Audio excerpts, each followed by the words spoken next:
नमस्कार दोस्तों। जो हमने साइंस के 2000 क्वेश्चनों की जो एक बैंक तैयार कर रहे हैं, उसमें हम लगातार क्वेश्चन कर रहे हैं।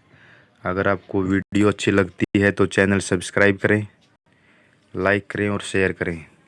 चलो स्टार्ट करते हैं। हमारी नेक्स्ट क्वेश्चन, वह जीव जो मृत कार्बनिक पदार्थ पर उगता है उसे क्या कहते हैं?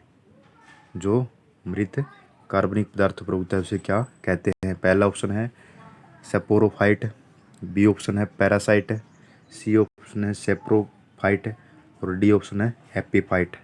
तो इसका राइट आंसर क्या है? सी यानी सेपेरोफाइट। वह जीव जो मृत कार्बनिक पदार्थों पर उगता है उसे क्या कहते हैं? सेपेरोफाइट कहते हैं। और अधिपादप क्या होते हैं? अधिपादप जिसको हम एपीफाइट कहते हैं, ये ऐसे पौधे होते हैं जो पोषी पौधों पर रहता है। यह उष्णकटिबंधीय क्षेत्र का पौधा होता है जिसमें हम आर्कटिक को अधिपादप कह सकते हैं। और आर्कटिक का दूसरा फैक्ट है, यह सबसे छोटा बीज का पौधा होता है। हमारा नेक्स्ट क्वेश्चन है 120वां, सरीसृप का युग कौन सा है? ए है पर्मियम काल, बी है प्रोटीरोजाइक महाकल्प, सी है पैलियोजाइक महाकल्प और डी है मेसोजाइक महाकल्प। इसका राइट आंसर क्या है? डी यानी सरीसृपों का कार्यकाल कौन सा है? मेसोजाइक महाकल्प है। मेसोजाइक महाकल्प, इसको मध्यजीवी महाकल्प कहते हैं। इस काल के ट्रियासिक काल में सर पर बड़े बड़े रेंगने वाले जीवों का विकास हुआ। महाकल्प कौन सा है? मेसोजिक महाकल्प। और काल कौन सा है? ट्रियासिक काल, जिसमें सरीसृप यानी रेंगने वाले बड़े बड़े जीवों का विकास हुआ। इसलिए इसे रेंगने वाले जीवों का काल भी कहा जाता है। किस काल को रेंगने वाले जीवों का काल कहा जाता है? ट्रियासिक काल को। किस महाकल्प को रेंगने वाले जीवों का महाकल्प कहा जाता है?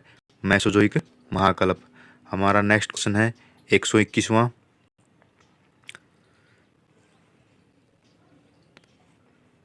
कार्बोहाइड्रेट्स के पाचन कार्बोहाइड्रेट पाचन के अंतिम उत्पाद कौन कौन से हैं? Number A monosaccharide, number B disaccharide. आपको याद रखना है, जो अगर कार्बोहाइड्रेट्स का पाचन होता है तो उससे कौन से अंतिम उत्पाद प्राप्त होते हैं? तो इसका राइट आंसर है ए यानी कार्बोहाइड्रेट्स पाचन के अंतिम उत्पाद मोनोसैकेराइड होते हैं। हमारा नेक्स्ट क्वेश्चन है, कौन सा शरीर की वृद्धि और नई कोशिका के निर्माण के लिए सबसे अधिक आवश्यक है? ए शर्करा, बी वसा, सी लवण और डी प्रोटीन। तो इसका राइट आंसर क्या है? प्रोटीन। प्रोटीन कोशिकाओं के निर्माण के लिए और शरीर की वृद्धि के लिए आवश्यक होते हैं। और वसा हमारे अंदर चर्बी का उत्पादन करते हैं और कार्बोहाइड्रेट शरीर को ऊर्जा प्रदान करते हैं। हमारा नेक्स्ट क्वेश्चन 123वां, किस रूप में प्रोटीन का शरीर में संचरण होता है? किस रूप में? ए वसीय अम्ल में, बी है हमारा एंजाइम के रूप में, बी है हमारा वसीय अम्ल के रूप में, सी है हमारा न्यूक्लिक अम्ल के रूप में और डी है अमीनो अम्ल के रूप में। तो इसका राइट आंसर क्या है? अमीनो अम्ल। जो हमारे शरीर में प्रोटीन का संचरण अमीनो अम्ल के रूप में होता है। दोस्तों थोड़ी टाइपिंग में मिस्टेक हो जाती है, हाथ से करते हैं जल्दबाजी में, थोड़ा इसके लिए क्षमा याचना मांगते हैं।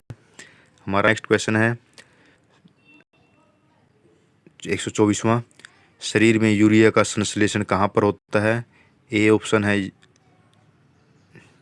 यकृत में, वृक्क में, मूत्राशय में और रक्त में। आपको पूछना है कि यूरिया का संश्लेषण कहाँ पर होता है? इसका राइट आंसर है यकृत में।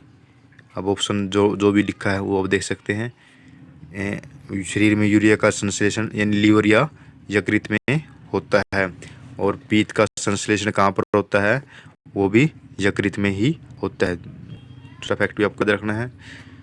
हमारा नेक्स्ट क्वेश्चन है 125वां, कीट का उत्सर्जी पदार्थ कौन सा होता है? कीट किस पदार्थ को उत्सर्जन द्वारा बाहर निकालता है?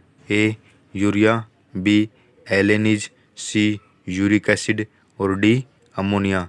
तो जो कीट है वो यूरिक एसिड के रूप में उत्सर्जित पदार्थों को बाहर निकालता है।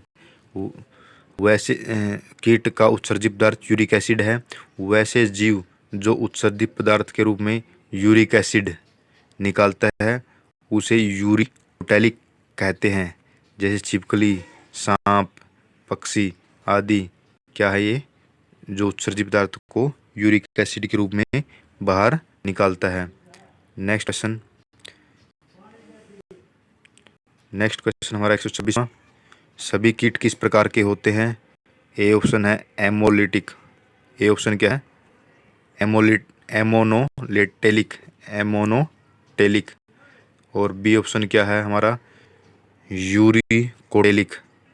और सी ऑप्शन क्या है? यूरिकोटेलिक। और डी ऑप्शन है उपयुक्त में से कोई नहीं। इसका राइट आंसर क्या है? सी, यानी सभी कीट यूरिकोटेलिक होते हैं। यूरिकोटेलिक होते हैं। हमारा नेक्स्ट क्वेश्चन क्या है? 127वां। रवों के रूप में सबसे पहले किस एंजाइम को तैयार किया गया था? रवों के रूप में ए जाइमेज, बी यूरिएस, सी लाइपेज, डी प्रोटीएज। तो इसका राइट आंसर है यूरिएस। जो रवे किस यूरिएस एक एंजाइम है जिसको सबसे पहले रवों के रूप में तैयार किया गया था। रवों के रूप में सबसे पहले यूरिएस एंजाइम को तैयार किया गया। हमारा नेक्स्ट क्वेश्चन है उत्सर्जन की इकाई क्या है? उत्सर्जन की इकाई क्या है? न्यूरॉन, नेफ्रॉन और एक्सॉन और उपयुक्त में से कोई नहीं।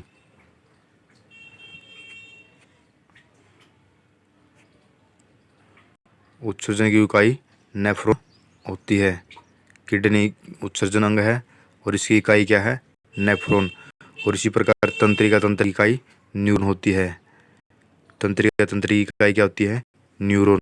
और जो एक्सॉन शब्द दिया हुआ है ये न्यूरॉन का एक हिस्सा होता है। एक्सॉन एक न्यूरॉन से दूसरे न्यूरॉन तक संदेश वाहक का भी कार्य करता है।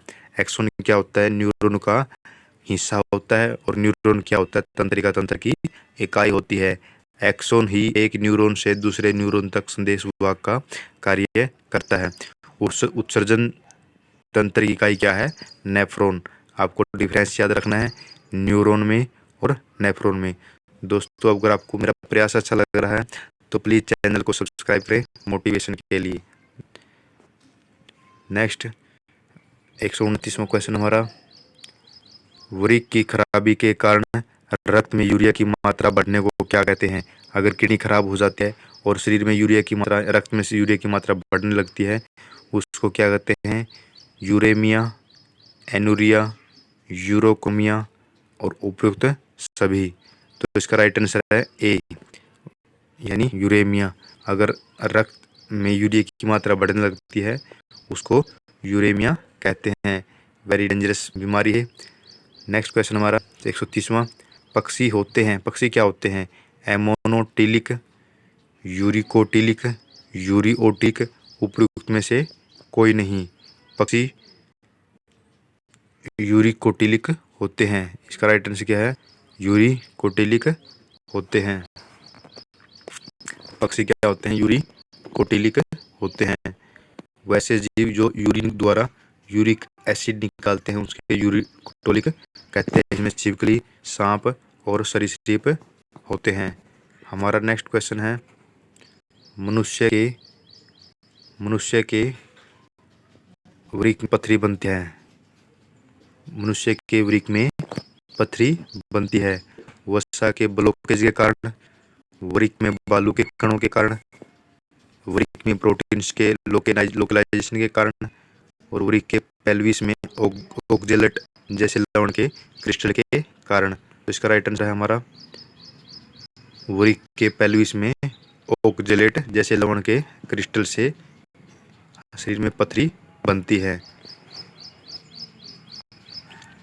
अगर हम देखें, अगर एक फैक्ट है नेक्स्ट क्वेश्चन हमारा क्या है, यदि मनुष्य ऊंचाई पर जाता है तो उसके शरीर में लाल रुधिर कणों की संख्या बढ़ जाती है। क्यों बढ़ जाती है? ऑप्शन देखिए, ऑक्सीजन अधिक होता है, ऑक्सीजन कम होता है, वायु में सूक्ष्म जीव होते हैं, और शरीर को गर्म करने के लिए ऊर्जा की अधिक की आवश्यकता होती है। इसका राइट आंसर है बी, आरबीसी क्यों बढ़ जाती है? क्योंकि ऊंचाई पर जाने के साथ साथ ऑक्सीजन की मात्रा कम हो जाती है और शरीर को ऑक्सीजन की मात्रा की अधिक ज़रूरत होती है, इसलिए आरबी की संख्या बढ़ जाती है। दोस्तों, हमारा नेक्स्ट क्वेश्चन है, किस प्राणी में रुधिर नहीं होता किंतु श्वसन होता है? किस प्राणी में रुधिर नहीं होता किंतु श्वसन होता है? ए केंचुआ, बी मेंढक, सी हाइड्रा और डी मछली। तो इसका राइट आंसर क्या है? हाइड्रा। हाइड्रा एक ऐसा जीव है जिसमें ब्लड नहीं होता लेकिन वो श्वसन करता है। हमारा नेक्स्ट क्वेश्चन है 134वां, श्वसन क्रिया का नियंत्रण किसके द्वारा होता है? ए केंद्रीय तंत्रिका तंत्र द्वारा, बी अनुकंपी तंत्रिका तंत्र द्वारा और सी पैरानुकंपी तंत्रिका तंत्र द्वारा और डी हमारा होता है स्वचालित तंत्रिका तंत्र द्वारा। तो इसका राइट आंसर है हमारा डी, यानी स्वचालित तंत्रिका तंत्र द्वारा श्वसन का नियंत्रण होता है। श्वसन क्रिया का नियंत्रण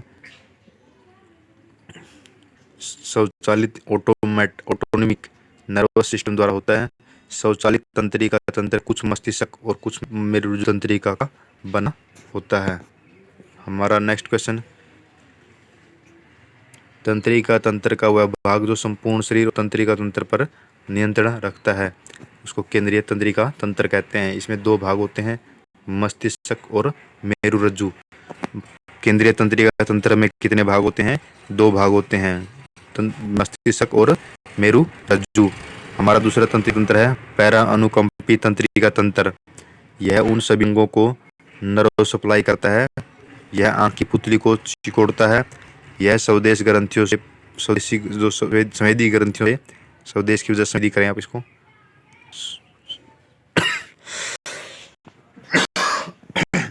संवेदी, यह स्वेदी ग्रंथियों से पसीने का स्त्राव को घटाता है। यह रक्त में शर्करा के स्तर को कम करता है।